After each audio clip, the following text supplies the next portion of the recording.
everyone. Today's topic is, what is the difference between a deposit and a down payment in a real estate transaction here in Massachusetts? And this topic brought to you today by our attorney relationship, Mitchell Weissman from the law firm of KWC. Mitchell does a great job for us, and we thank him for all his support. So when you're writing an offer, you are going to put down a deposit to bind the transaction.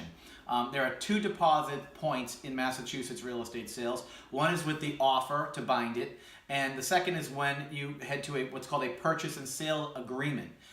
The first deposit is typically $1,000 on a single family home, and the second deposit is typically 5% to be a substantial amount to bind the transaction to make the seller agree to take their home off the market. Understand, this is the money that you as the buyer are risking that you will lose if you walk away from this transaction for a reason that is not covered in the contract, okay? It's called the at-risk money. That is the deposit. Of course, the amounts are negotiable, but those amounts are typically customary, as I mentioned. Now, what is the down payment? This is usually the larger amount that the buyer is bringing into the transaction to be applied with their loan so that when combined, they have the full sale amount that the seller will receive at closing. That's the difference.